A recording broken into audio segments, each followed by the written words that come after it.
Bonjour, bienvenue dans cette vidéo qui va essayer de vous montrer les différences entre ces trois outils offerts par Office 365, donc OneNote, Class Notebook et Staff Notebook, et surtout leurs différences.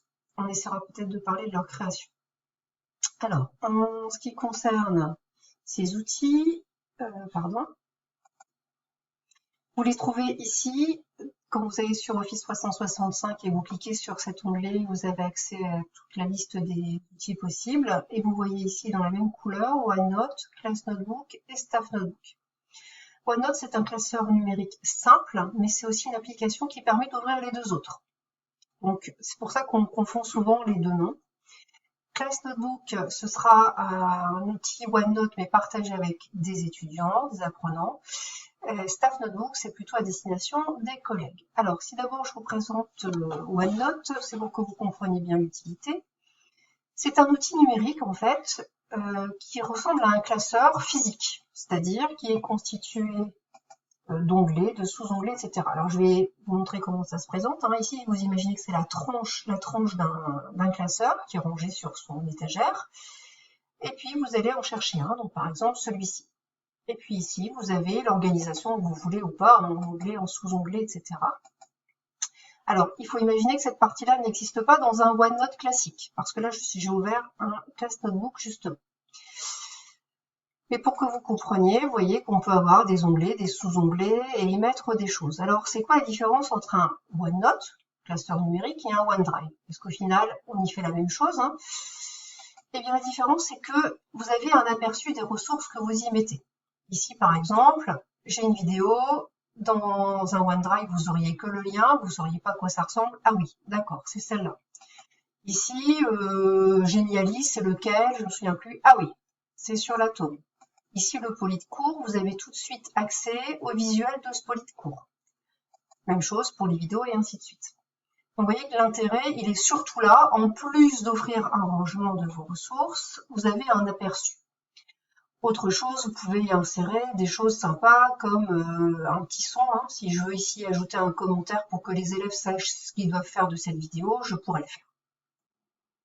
Autre précision importante, c'est qu'ici j'ai ouvert mon OneNote dans l'application pour Windows 10. Vous voyez que l'aperçu est strictement identique à ce que vous pourriez trouver sur votre tablette. Par contre, si vous ouvrez une autre application qui s'appelle OneNote pour je ne sais plus quoi, vous n'avez pas du tout le même aperçu. Et là, c'est beaucoup plus compliqué de s'y retrouver. Alors, vous avez bien sûr la liste des différents blocs-notes que vous avez déjà pu créer.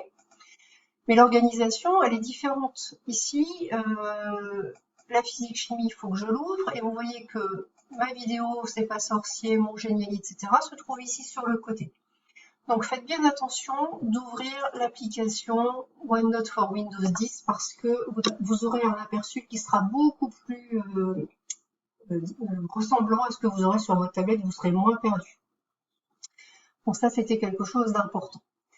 Alors maintenant, qu'est-ce que Class Notebook et Staff Notebook? Eh bien, vous voyez que en fait, la différence, elle n'est que ici. Le partage que vous allez faire avec vos apprenants. Donc ça, c'est pour un Class Notebook. Et ici, pour un Staff Notebook, la même chose, mais avec des collègues. Le principe, il est le même. Chacun a sa propre partie. Antoine ne pourrait pas voir ce qui se passe chez Benoît et Benoît ne pourrait pas avoir accès à ce qui se passe chez Antoine. Moi, j'y ai accès parce que je suis la propriétaire du bloc-notes. Alors, je n'y vais pas du tout, je vous rassure, mais voilà comment ça se passe. Donc, je pourrais, moi, déployer des choses avec ces personnes. Ces personnes pourraient partager des choses avec moi en me donnant, bien sûr, l'autorisation d'aller voir dans leur partie.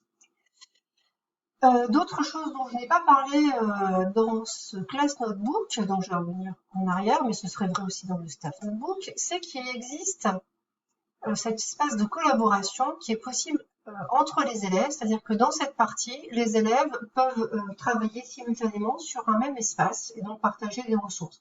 Un peu à l'instar d'un Word collaboratif ou d'un Excel collaboratif. Ici, ils peuvent faire la même chose, mais sur n'importe quel support, que ce soit un tableau Excel, un fichier Word ou n'importe quoi, mais depuis l'espace bloc-notes. L'espace enseignant uniquement n'est accessible que par moi, ici en l'occurrence, et n'est visible par personne d'autre, même cet onglet n'est pas visible par les élèves. Donc l'utilité, il est bien sûr ici pendant le confinement ou pas d'ailleurs, hein, c'est de voir apparaître les différents onglets que moi j'ai décidé de créer, comme les devoirs à rendre, les évaluations, notamment à distance, ou les petits exercices qu'on peut faire pendant les cours à distance, et je peux éventuellement les corriger. Donc par exemple ici, l'élève fait ses exercices, il doit me les rendre, et moi je peux corriger, mettre des remarques, etc. En tout cas pour m'assurer que le travail est bien fait. Et pour les évaluations à distance, hein, puisque les DS étaient maintenus pendant le travail à distance, donc les élèves composaient normalement. Moi j'ai fait le choix ici, puisque c'était un DS, de ne pas corriger directement sur la tablette, mais c'était pas impossible, hein. Par contre, j'ai récupéré les copies la semaine suivante et j'ai corrigé directement sur les copies en vérifiant qu'il y avait bien adéquation entre la photo et la copie. Juste pour terminer, vous dire que en fait, il va falloir ajouter un petit add-in que je mettrai dans la description de la vidéo qui vous permet d'ajouter cette fonctionnalité bloc-notes pour la classe à votre outil OneNote for Windows 10 de votre ordinateur.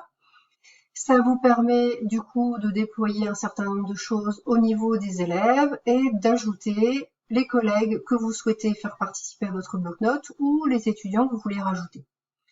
Donc voilà, la suite, je vous aiderai dans d'autres vidéos pour créer tout ça. Merci de votre attention.